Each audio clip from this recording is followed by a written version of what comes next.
कश्मीर से लेकर केरल तक और पंजाब से लेकर पूर्वोत्तर तक भारत में क्या चल रहा है ये किसी से छिपा नहीं है। अयोध्या में राम मंदिर बन गया, काशी और मथुरा की लड़ाई जारी है, धारा 370 हट गई, समान नागरिक कानून की बात हो रही है। लेकिन ये भी सत्य है कि हिंदू हर दिन के साथ सिमटते और सिकुड़ते जा रहे हैं। अपने पास पड़ोस में हो रहे जनसांख्यिकीय परिवर्तन अर्थात डेमोग्राफिक चेंज से आप भी अनजान नहीं होंगे। कोई भी सामान्य व्यक्ति आने वाले संकट को देख सकता है। फ्रांसीसी दार्शनिक ऑगस्ट कॉम्टे का कथन है, डेमोग्राफी इज डेस्टिनी। जिस उत्तराखंड को हम देवभूमि समझते रहे, वहां कब मजहब विशेष बहुल क्षेत्र बस गए पता ही नहीं चला। उत्तराखंड तो केवल एक उदाहरण है।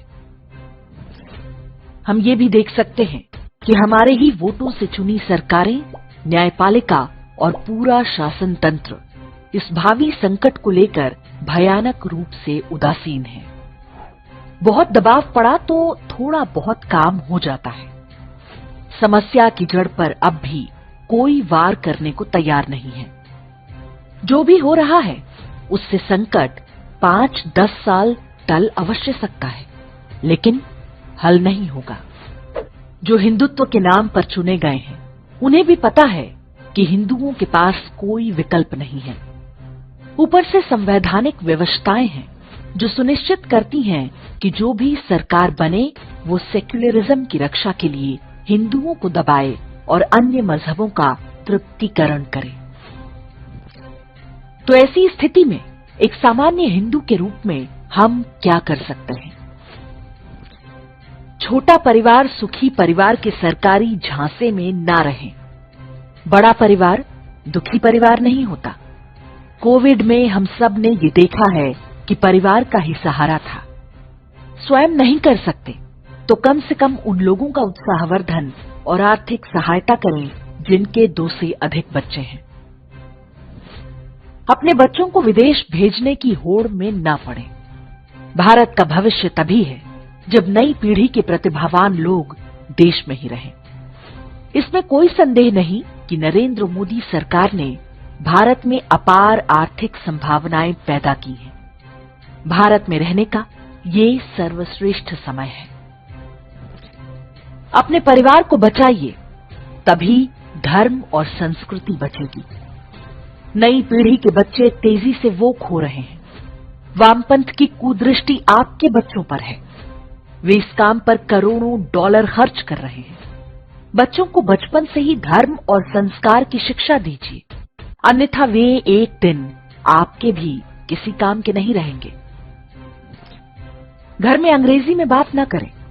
बच्चों को अपनी मातृभाषा में बोलने के लिए प्रोत्साहित करें। केवल बोलना ही नहीं, लिखना भी सिखाएं। हो सके तो संस्कृत और किसी एक और भारतीय भाषा की शिक्षा बच्चों को होनी चाहिए। अपनी मातृभाषा पर गर्व करना सीखें।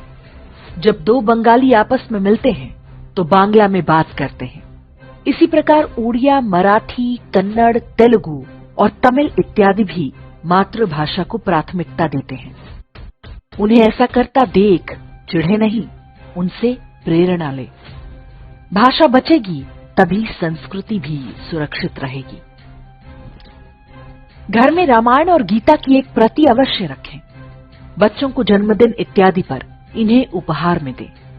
बच्चों को अपने धर्म के बारे में पता होना चाहिए, अन्यथा दूसरे मजहबों के बच्चे उनमें हीन भावना डालने और अपमानित करने का प्रयास कर सकते हैं। घर में हिंदू पंचांग को कहीं न कहीं अवश्य लगाएं। बच्चों को पता होना चाहिए कि ये हमारा पारंपरिक कैलेंडर है, जिसके आधार पर हमारे पर्व और त्योहार तय होते हैं।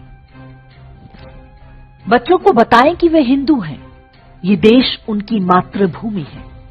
एक आयु में उन्हें ये भी पता होना चाहिए कि उनकी जाति और गोत्र क्या है। हिंदुओं की हर जाति में महापुरुषों ने जन्म लिया है। कोई छोटा या बड़ा नहीं। जाति नहीं बल्कि जातीय भेदभाव बुरी चीज है। इस बारे में हमारे वीडियो का लिंक डिस्क्रिप्शन और कमेंट में देख सकते हैं। प्रण कीजिए कि जेंडर इक्वालिटी, जेंडर जस्टिस और वुमेन राइट्स के नाम पर होने वाले निर्णयों का कभी समर्थन नहीं करेंगे। ये वामपंथियों का तरीका है, जिसमें पहचान के आधार पर व्यक्तियों को अलग अलग समूहों में बांट दिया जाता है। भारतीय समाज में स्त्री और पुरुष को सदैव एक गाड़ी के दो पहियों के रूप में देखा जाता रहा है। सनातन धर्म में व्यक्ति गुणों के कारण जाना जाता है, अपने लिंग, जाति या कुल के कारण नहीं। याद रखें, हम हिंदुओं को समलैंगिकता या LGBTQ पर किसी के ज्ञान की कोई आवश्यकता नहीं। भारतीय संस्कृति में उनका सदैव स्थान और सम्मान रहा है। समस्या उन मजहबों के साथ है जो उनकी हत्या का आदेश देते हैं। अपने जनप्रतिनिधियों से पूछें कि सरकार हिंदू मंदिरों पर अपना नियंत्रण कब छोड़ रही है। सरकारों को पता होना चाहिए कि हिंदुओं से धन लेकर सेक्युलरिज्म का धंधा अब और नहीं चलेगा। हलाल सर्टिफिकेट देखते ही हंगामा मचाएं।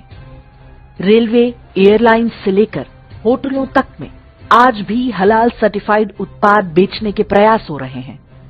ऐसा कभी भी होते देखें तो विरोध करें, फोटो खींचकर सोशल मीडिया पर डालें, लोगों को बताएं कि हलाल की आड़ में हिंदुओं का आर्थिक बहिष्कार हो रहा है।